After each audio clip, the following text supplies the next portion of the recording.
दिन और रात किस वजह से होते हैं या सर्दियाँ गर्मियाँ किस वजह से होती हैं, इसको समझने के लिए अपने को पृथ्वी की गतियों के बारे में समझना होगा। ये टॉपिक यूपीएससी के अकॉर्डिंग भी इंपॉर्टेंट है, पीटी से प्रश्न पूछ लिए जाते हैं। तो पृथ्वी की गतियाँ कितने प्रकार की होती हैं? 4 प्रकार की होती हैं। घूर्णन, जिसको परिभ्रमण भी बोलते हैं। परिक्रमण, जो सूर्य के चारों तरफ जो चक्कर लगाती है उसको परिक्रमण बोलते हैं। तीसरी पुरुषरंग गति, जो पुरुषरंग तारा है ना, उसके आधार पर इस गति को देखी जाता है। और चौथी होती है गैलेक्टिक गति, ये गैलेक्सी में पृथ्वी की जो स्थिति है उसके आधार पर देखा जाता है इस गति को। तो सबसे पहले अपन बात करते हैं घूर्णन की। इसमें बात करेंगे घूर्णन होता क्या है, इसके क्या क्या परिणाम है, घूर्णन के कारण पृथ्वी में क्या क्या परिणाम होते हैं, अपनी दैनिक जीवन में घूर्णन का क्या क्या परिणाम है, इसको समझते हैं। पहला घूर्णन। तो घूर्णन होता है जब पृथ्वी अपने अक्ष के विपरीत है। अक्ष के विपरीत है, पृथ्वी कितने अक्ष पर झुकी हुई है? 23.5 डिग्री पर। तो इस बिंदु पर अपने अक्ष पर ही एक जगह ही घूर्णन करती है ना, उसको बोलते हैं घूर्णन गति।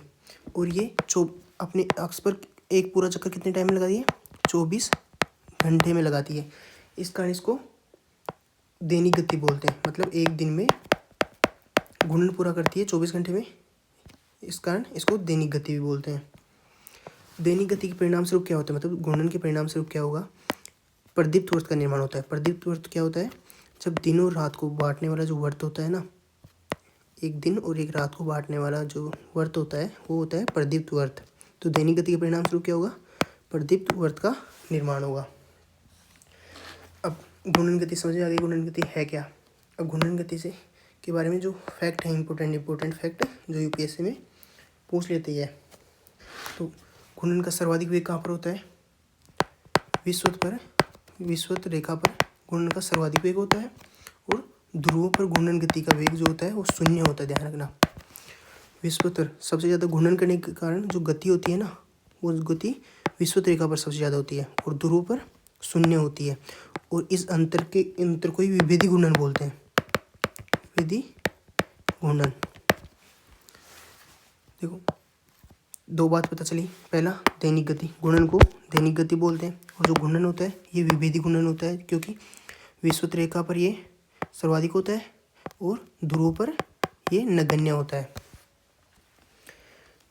विषुवत की अब एक्स्ट्रा फैक्ट देखते हैं। जो विषुवत की त्रिज्या है ना, विषुवतीय त्रिज्या और जो ध्रुवीय त्रिज्या है, केंद्र से जब त्रिज्या का नाप करते हैं तो इन दोनों में, विषुवतीय त्रिज्या में और ध्रुवीय त्रिज्या में 21 किलोमीटर का अंतर है। और इसके कारण ही विषुवत रेखा पर ध्रुवों की तुलना में गुरुत्वाकर्षण बल कम है। आकर्षण बल कम है। तो ये फैक्ट ध्यान रखना कि विषुवत और ध्रुवीय त्रिज्या में 21 किलोमीटर का अंतर है। विषुवत पर गति घूर्णन की सर्वाधिक होती है, ध्रुव पर गति सबसे कम होती है, नगण्य होती है। और इसके कारण इसको विभेदी घूर्णन भी बोलते हैं। अब घूर्णन का परिणाम क्या होता है? देशांतर और जो यामात्र की कल्पना आई है, जो अपन पिछले वाले टॉपिक में समझे थे, देशांतर और यामात्र क्या होता है। देशांतर की जो कल्पना आई है, जो प्रदीप्त वृत्त बन रहा है, तो उसको देखने के लिए, समय को देखने के लिए कि इस देशांतर पर अभी ये समय हो रहा है जो प्रदीप्त वृत्त के अनुसार बनाया गया है। तो इसको समझने के लिए देशांतर और यामात्र बनाया गया और ये घूर्णन का परिणाम स्वरूप है। तो देशांतर और यामात्र की परिकल्पना किससे आई है? घूर्णन के कारण आई है। कोरियोलिस बल की उत्पत्ति घूर्णन के कारण क्या होगा? घूर्णन होगा। घूर्णन के कारण कोरियोलिस बल की उत्पत्ति होती है। कोरियोलिस बल की उत्पत्ति। कोरियोलिस बल, एक फैक्ट ध्यान रखना, कोरियोलिस बल में जो घूर्णन करते हैं कोरियोलिस बल की उत्पत्ति होती है उस घूर्णन के कारण।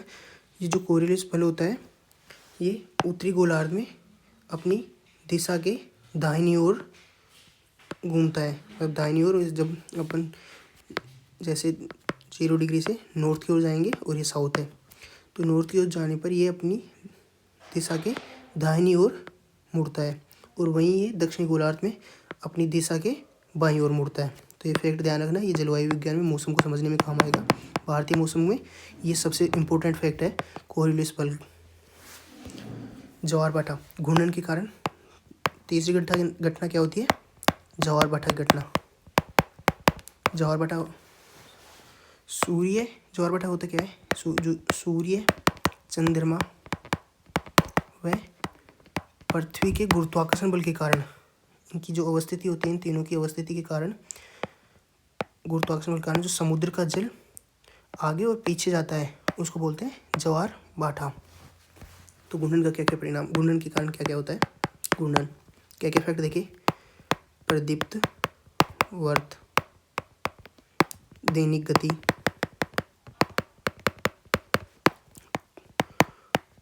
कोरियोलिस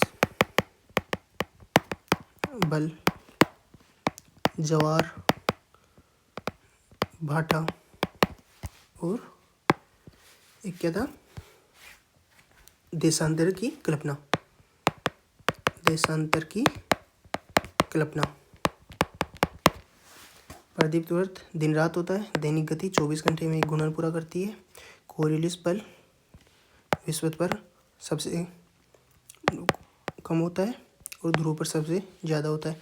ज्वार भाटा सूर्य, चंद्रमा और पृथ्वी की स्थिति के देशांतर के कारण समय का पता चलता है। तो घूर्णन से इन चीज़ों का अपने को जानकारी मिलती है। बात करें देशांतर की। देशांतर पहली गति हो गई घूर्णन गति, दूसरी गति परिक्रमण गति।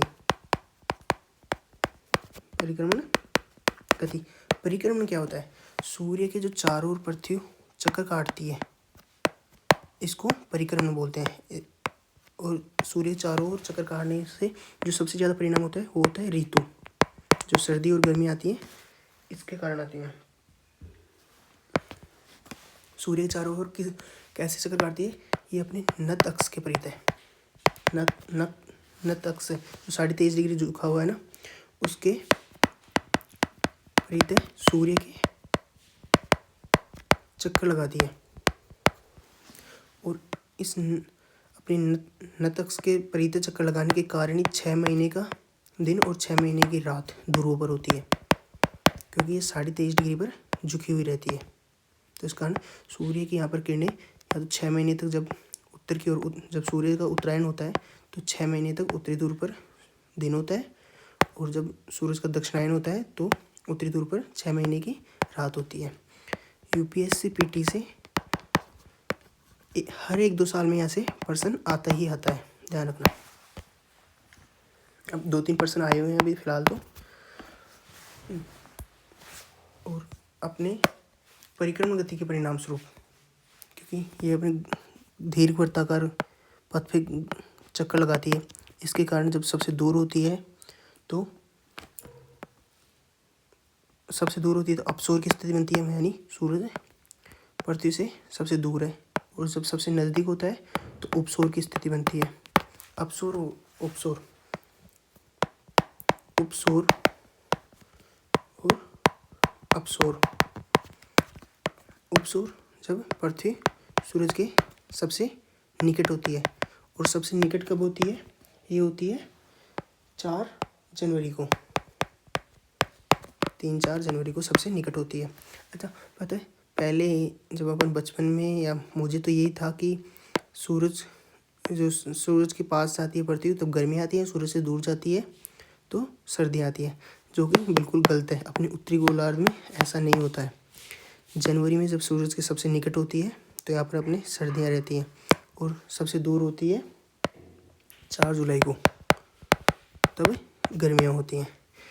सर्दी और गर्मी किस वजह से आ रही है?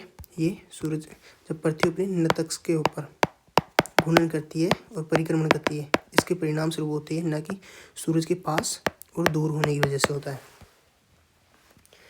जब सूरज और सबसे पास होता है पृथ्वी सूरज के, और सबसे दूर होती है, इन दोनों में जब सूर्य ताप का अंतर 7% अधिक सूर्य ताप प्राप्त होता है। जब पृथ्वी सूर्य के सबसे निकट होती है यानी 3 जनवरी, और जब सबसे दूर होती है यानी 4 जुलाई, इन दोनों में जब सूर्य ताप का अंतर देखते हैं तो 7% का अंतर पाया जाता है। ऋतुओं में परिवर्तन।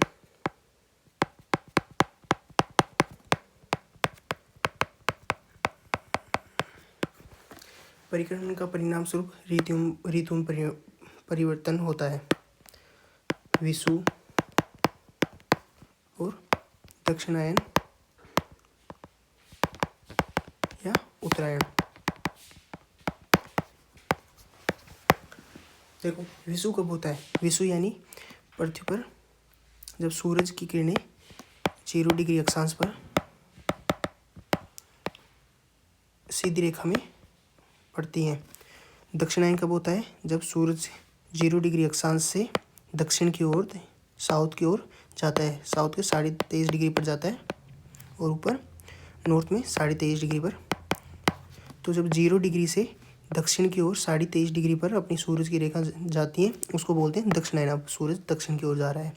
ये कहाँ से जाता है? 23.5 डिग्री यानी 21 जुलाई पर कर्क रेखा पर सूरज की सीधी किरणें पड़ती हैं और 23 दिसंबर को सूरज की सीधी किरणें मकर रेखा पर पड़ती हैं। जब सूरज 21 जुलाई से 23 दिसंबर तक दक्षिणायन करता है और 23 दिसंबर के बाद सूरज उत्तरायण करता है और इसके कारण सर्दी और गर्मी आती है। तो समझ में आया सर्दी और गर्मी किसके कारण आती है? उपसौर अपसौर के कारण नहीं आती। सर्दी और गर्मी आती है दक्षिणायन और उत्तरायण के कारण। यूपीएससी यहाँ से प्रश्न पूछती है 6 महीने का दिन और रात वाला प्रश्न पूछती है कि 6 महीने का दिन कब होता है, 6 महीने की रात कब होता है, अपन किस जगह पर खड़े हैं, तो यहाँ पर सूरज की रोशनी कैसी पड़ेगी, किस समय पर, अपनी परछाई किस दिशा में होगी। ये प्रश्न पीटी में भी आता है, पीटी में सी साइड में भी आता है और जीएस में भी पूछ लिया जाता है, तो ध्यान रखना। अच्छा, विषुव की स्थिति कब होती है? दक्षिणायन और उत्तरायण तो समझ लिए। विषुव की स्थिति कब होती है? विषुव की स्थिति है 0 डिग्री अक्षांश पर सूरज की रेखाएं 90 डिग्री का लंबवत कोण बनाती हैं। तो विषुव की स्थिति होती है बसंत विषुव 21 मार्च को और शरद विषुव 23 सितंबर को। यानी एक चक्कर बनता है 21 जून, फिर आएगा 23 सितंबर, फिर 23 दिसंबर और फिर 21 मार्च। सबसे बड़ा दिन होगा क्योंकि भारत में कर्क रेखा पर सूरज की किरणें 90 डिग्री पर होंगी। वहीं पर 23 दिसंबर को 0 डिग्री अक्षांश पर 90 डिग्री का कोण बनाएंगे। 23 दिसंबर को 23.5 डिग्री साउथ यानी मकर रेखा पर सूरज की किरणें 90 डिग्री का लंबवत कोण बनाएंगी और 21 मार्च को वापस 0 डिग्री पर 90 डिग्री का कोण बनेगा सूरज की किरणों का। तो 21 जून से अपन 23 सितंबर के अपन भारत की बात करें, ध्यान रखना पूरे विश्व में सर्दियाँ और गर्मियाँ अलग अलग मौसम के अलग अलग टाइम में आती है। मतलब उत्तरी गोलार्ध और दक्षिणी गोलार्ध में अलग अलग रहती है। जब उत्तरी गोलार्ध में जब भारत में सर्दियाँ रहती हैं तो ऑस्ट्रेलिया में गर्मियाँ रहती हैं और इस समय ऑस्ट्रेलिया में गर्मी है और सर्दियों में और वहाँ पर उपसौर की स्थिति बन रही है तो तापमान 7% अधिक मिलेगा। इसी कारण है कि ऑस्ट्रेलिया में जब बाढ़ में सर्दियाँ होती हैं तो वहाँ के जंगलों में आग लगती रहती है। तो एक ये फैक्ट और पता चल गया आपको कि ऑस्ट्रेलिया के जंगलों में ज़्यादा आग क्यों लगती है। 21 जून से सर्दी स्टार्ट होगी, 21 जून से गर्मी ख़त्म होना शुरू होती है और 23 डिग्री पर जो विषुवत पर 90 डिग्री का कोण बनाता है तो 12 घंटे का दिन और 12 घंटे की रातें होती है भारत में।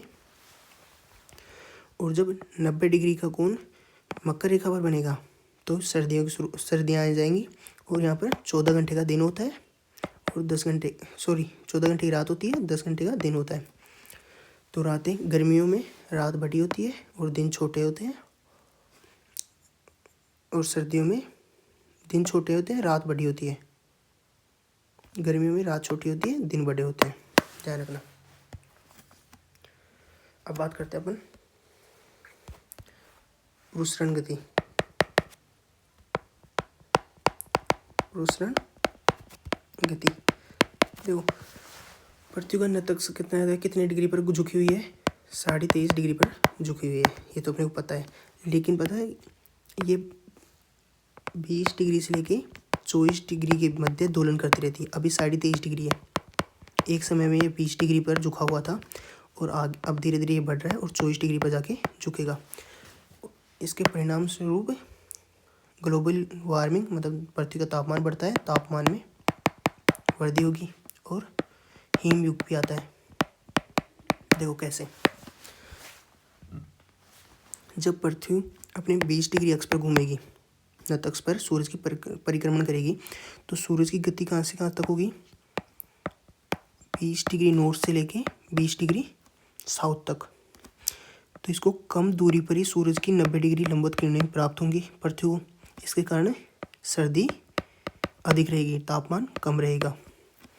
वहीं पर यदि 24 डिग्री हो जाएगा, 24 डिग्री, तो सूरज 24 डिग्री नॉर्थ से लेके 24 डिग्री साउथ तक, इस पर 90 डिग्री की लंबवत किरणें अधिक समय तक पड़ेंगी। तो इस कारण तापमान में वृद्धि हो जाएगी। तो ये कारण है कि धीरे धीरे जब पृथ्वी का नत अक्ष 24 डिग्री की तरफ जाएगा तो पृथ्वी का तापमान में वृद्धि होगी, और यदि 20 डिग्री फिर धीरे धीरे 24 डिग्री से इससे दोलन करता हुआ 20 डिग्री की तरफ आएगा तो तापमान में कमी आएगी, तो हिमयुग आता है। तो हिमयुग और ग्लोबल वार्मिंग में कारण एक प्रसरण गति का भी है, ध्यान रखना। दूसरी गति है गैलेक्टिक गति।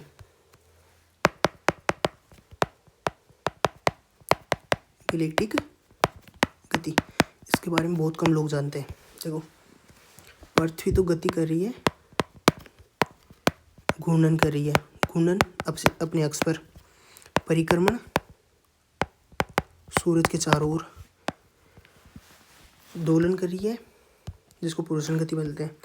लेकिन पूरा सौर मंडल भी अपनी आकाश गंगा के केंद्र के चारों ओर परिक्रमण कर रहा है, ध्यान रखना। और इसके साथ परिक्रमण करने के साथ साथ ये पृथ्वी की भी गति हो रही है, और जो सौर मंडल का आकाश गंगा के केंद्र से परिक्रमण हो रहा है उसी को गैलेक्टिक गति बोलते हैं। तो ये पूरा आकाश गंगा है, पृथ्वी यहाँ पर है, तो एक समय अभी यहाँ है, एक समय पश्चात पूरा सौर मंडल यहाँ पर चला जाएगा, तो पृथ्वी गति हो रही है यहाँ पर भी। तो पृथ्वी 4 प्रकार की गति है, घूर्णन, परिक्रमण, प्रसरण गति और गैलेक्टिक गति। प्रसरण गति से हिमयुग और तापमान में वृद्धि होती है, ये 20 डिग्री से 24 डिग्री के मध्य गति करता रहता है। गैलेक्टिक गति पूरा सौर मंडल ही अपनी आकाशगंगा के केंद्र के चक्कर लगा रहा है। तो आज अपना जो सौर मंडल है, मतलब अपने जो तारे दिखाई देते हैं अपने को रात में, एक समय मतलब करोड़ों साल पश्चात वो अपना तारामंडल बदल जाएगा पूरी तरह से, क्योंकि आकाशगंगा में अपनी स्थिति कोई दूसरी जगह पर होगी, ध्यान रखना। परिक्रमण से क्या क्या परिणाम होता है, घूर्णन से क्या क्या परिणाम होता है। घूर्णन से प्रदीप्तवर्त, दैनिक गति, कोरियोलिस बल, ज्वारभाटा, देशांतर की कल्पना। वहीं परिक्रमण से ऋतुएं बनती हैं, उपसौर अपसौर की गति होती है, जिसके कारण 7% अधिक तापमान प्राप्त होता है। ऋतुएं होती हैं, सर्दी गर्मी होती है। तो ये हो गया पृथ्वी की गतियाँ। अब समझ में आ गया कि दिन और रात किस वजह से बनते हैं और सर्दी और गर्मी किस वजह से होती है। देखो पीटी के अकॉर्डिंग जो इम्पोर्टेंट फैक्ट है वो ध्यान रखना। एक तो कि 6 महीने का दिन और 6 महीने का रात क्यों होती है, वो वजह पता होनी चाहिए आपको। और प्रदीप्तवर्त वाली स्थिति पता होनी चाहिए, देशांतर वाली स्थिति पता होनी चाहिए। ये सारे पीटी के अकॉर्डिंग इम्पोर्टेंट है। ओके ठीक है भाई, अपना पूरा स्थलमंडल कंप्लीट हो चुका है। अपन नेक्स्ट वीडियो कल से वायुमंडल की बात करेंगे, उसके बाद जलमंडल की बात करेंगे, और अपनी फिजिकल ज्योग्राफी कंप्लीट हो जाएगी। फिर अपन इंडिया पर आएंगे और इंडिया के जो छोटे छोटे टॉपिक हैं उनके बारे में आके बात करेंगे, और इस तरह से अपनी ज्योग्राफी कंप्लीट हो जाएगी।